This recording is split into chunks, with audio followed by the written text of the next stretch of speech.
कई शताब्दी पहले मिस्र में राजाओं को दफनाने के लिए पिरामिड बनवाए जाते रहे हैं। उनके मरने के बाद उनके शव को विशिष्ट रसायन में डुबाकर पूरे शरीर पर एक विचित्र पट्टी बांध दी जाती है जो उसी रसायन से लिप्त होती है। फिर उनके शरीर को एक कवच में डालकर सुरक्षित कर दिया जाता है। शव के बगल में खाना पानी, दौलत जैसी चीजें रखी जाती है, इस आस्था के साथ कि मरने वाले के अगले जन्म में ये सब काम आएगा। पिरामिड एक प्रकार का कब्रगाह है, शवों का कब्रगाह। राजाओं के लिए मकबरे बनाए जाते हैं, वही आम इंसान को ऐसे ही दफना दिया जाता था। कुछ गंभीर मामलों में इन्हीं मकबरों में जिंदा दफना कर सजा भी दी जाती रही है। सबसे बदनाम पिरामिड तूतनखामेन की रही है, क्योंकि उसके पिरामिड के अंदर घुसने वाले हर इंसान की मौत हो जाया करती थी, जिससे लोगों को लगने लगा कि ये काम उसकी आत्मा कर रही है। पर बाद के रिसर्च में पता चला कि ये काम उस पिरामिड के अंदर रहने वाले चमगादड़ों का काम था, जो लोगों को काट कर उन्हें गंभीर बीमार कर मार दे रहे थे। इतना कहकर प्रोफेसर रॉबर्ट अपने छात्रों से की तरफ एक बार देखा और आगे कहना जारी रखा, ये मम्मी जो देख रहे हो आप सब, ये ऑस्ट्रेलिया में मिली है। यकीन करना थोड़ा मुश्किल है कहाँ मिस्र और कहाँ ऑस्ट्रेलिया, पर ये सच है। ये मम्मी ऑस्ट्रेलिया में पुरातात्विक खुदाई में मिली है। ये बात जितनी दिलचस्प है उतनी ही रहस्यमय भी कि आखिर मम्मी ऑस्ट्रेलिया में क्या कर रही थी, वहाँ कैसे पहुँची, क्या ऑस्ट्रेलिया में मिस्र का राज था या उनके अनुयायी वहाँ भी थे। ऐसे बहुत से सवाल हैं जिनके जवाब अभी किसी के पास नहीं है। इस मम्मी के कास्केट के ऊपर कुरेद कर लिखी गई इबारतें अभी पढ़ने में नहीं आ सकी है, पर मुझे उम्मीद है जल्दी ही इस बारे में कुछ न कुछ पता जरूर चलेगा। तो छात्रों, आप लोगों के इस बारे में क्या विचार है, इसे अच्छे से देख ले बिना छुए और अगले शनिवार तक इस पर निबंध लिखकर मेरे ऑफिस में जमा कर दे। ठीक है न, हे प्रिंस?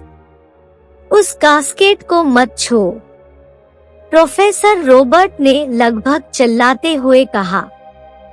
प्रिंस ने घबराकर अपना हाथ हटाया, परंतु हाथ हटाते हटाते भी कास्केट के एक खास स्थान पर लग गया। कास्केट के उस हिस्से से एक छोटी से सुई निकली और प्रिंस की एक अंगुली में घुस गई। प्रिंस करा पड़ा। प्रोफेसर रॉबर्ट इस तरह से घबरा गए और तुरंत ही अपनी 20 सदस्यीय छात्रों की भीड़ में से रास्ता बनाया और प्रिंस के पास पहुँचे। प्रोफेसर ने देखा कि प्रिंस की एक अंगुली में से खून निकल रहा है और कास्केट के एक खास स्थान पर उसका खून लगा है। प्रिंस ने पूरी बात बताई, पर प्रोफेसर को यकीन नहीं हुआ, इसलिए उन्होंने सभी छात्रों को म्यूजियम से बाहर जाने को कहा। छात्रों के जाते ही वो खुद कास्केट की जांच में लग गए। उन्हें पता है कि ये कास्केट सिर्फ आज के लिए ही यहाँ है और ये कल वापस ऑस्ट्रेलिया चला जाएगा। उन्होंने अपने एक सहायक रमेश को बुलाया। प्रोफेसर रॉबर्ट और उनके 20 छात्र स्टडी टूर पर इस म्यूजियम आए थे। हिस्ट्री के प्रोफेसर होने के बावजूद पुरातात्विक चीजों में उनकी गहरी रुचि थी। उनके साथ उनका सहायक रमेश भी आया था।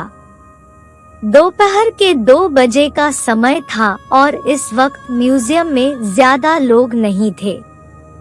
प्रोफेसर ने मैग्नीफाइंग ग्लास से देखना शुरू किया। प्रिंस का खून वाला स्थान अब अपने आप सूख गया था, वहां अब कोई खून नहीं था। काफी देर तक कोशिश की पर उन्हें कुछ नहीं मिला। थक हार कर दोनों वापस अपने होटल के लिए निकले। रात के करीब 12 बजे म्यूजियम के अंदर से मधुर संगीत गूंजने लगा। ऐसा पहले कभी नहीं हुआ था, इसलिए म्यूजियम के कुछ गार्ड म्यूजियम के सोर्स का पता लगाने लगे। कुछ ही देर बाद उन गार्डों को एहसास हुआ कि ये आवाज उसी कास्केट के अंदर से आ रही थी। उन गार्डों को लग रहा था कि ये संगीत उन्हें सम्मोहित कर अपने पास बुला रहा है। संगीत के पाश में फंसकर उन लोगों ने जैसे ही हाथ रखा, कास्केट के अंदर से वैसी ही एक सुई निकली और एक गार्ड की उंगली में धंस गई। गार्ड की दर्द भारी एक चीख निकल गई। इससे पहले कि वो गार्ड हाथ हटा पाता, उस सुई के जरिए खून कास्केट के अंदर जाने लगा। देखते ही देखते सभी गार्ड किसी अनजान शक्ति के कारण उस कास्केट से चिपक गए। उनके हाथों में भी ऐसी ही सुई चिपक गई। देखते ही देखते उस कास्केट ने सभी गार्डों का खून चूस लिया। गार्डों का शरीर ममीफाइड हो गया और वे कास्केट से अलग होकर गिर पड़े। कास्केट में अचानक कुछ हलचल होने लगी। कुछ ही देर में उस कास्केट में एक विस्फोट हो गया और एक पट्टियों में लिपटा शरीर बाहर आ गया। बाहर आते ही उसने चैन की सांस ली, अपनी 1000 सालों की कैद से आजाद हो गया।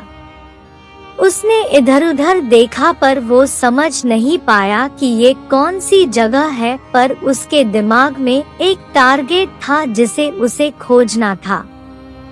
मम्मी ने अपने हाथ से कुछ कीटों को आजाद किया। वे कीट एक खास दिशा में उड़ गए और उनके पीछे वो मम्मी भी हो लिया। इधर होटल में प्रिंस को अपने हाथ में खुजली हो रही थी। उसने बहुत कोशिश की पर खुजली खत्म ही नहीं हुई। उधर उन कीटों के जरिए मम्मी होटल के अंदर पहुंच गया था। उसके कीटों ने होटल के मैनेजर और स्टाफ के शरीर से चिपक कर उसका सारा खून चूस लिए और वापस आकर मम्मी के शरीर में उस खून को ट्रांसफर कर दिया। देखते ही देखते होटल शमशान घाट लगने लगा। लोगों का शरीर सूख कर ममीफाइड हो जा रहा था, जबकि मम्मी को अपना पुराना शरीर वापस मिलता जा रहा था। होटल में मची चीख पुकार से प्रोफेसर और छात्रों को शक हो गया कि कुछ गड़बड़ है और जैसे तैसे भागने की कोशिश करने लगे। प्रोफेसर और छात्र जैसे ही लिफ्ट में घुसे, वैसे ही मम्मी सीढ़ियों से ऊपर आ गया।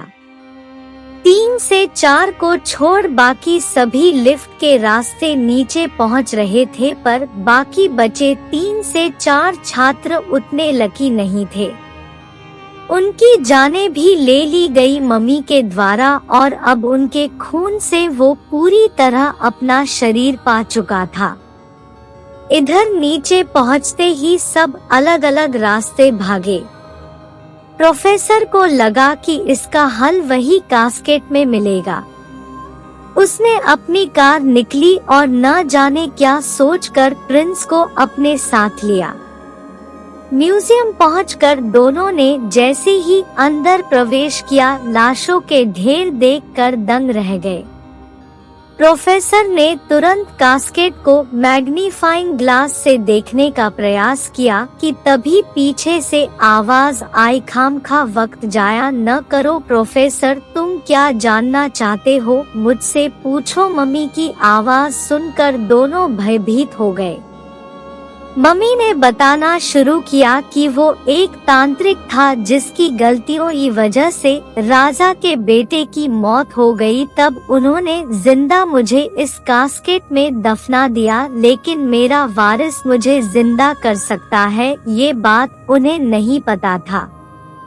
प्रिंस उसका वारिस है, क्योंकि प्रिंस के शरीर में जो खून है उसमें कुछ अंश उस मम्मी का भी है। प्रोफेसर समझ गए कि अब प्रिंस नहीं बचेगा। उन्होंने मम्मी से लड़ाई शुरू कर दी। इतने देर में प्रिंस ने मकबरे की लिखावट को पढ़ना शुरू किया।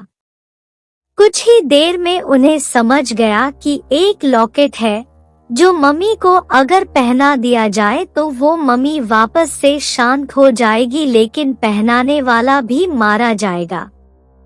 प्रिंस ने लॉकेट को खोजना शुरू किया। उधर प्रोफेसर साहब मार खा खा कर अधमरे से हो गए थे। प्रिंस को कास्केट के अंदर एक मुकुट जैसा कुछ मिला जिस पर लॉकेट रखा था। लॉकेट लेकर भागता हुआ मम्मी के पास पहुंचा। लॉकेट को सामने देखते ही मम्मी कमजोर पड़ने लगा। प्रोफेसर समझ गए इससे पहले कि प्रिंस ये लॉकेट मम्मी को पहनाता, प्रोफेसर ने प्रिंस के हाथ से लॉकेट छीनकर खुद ही मम्मी के गले में डाल दिया और देखते ही देखते दोनों राख में बदल गए।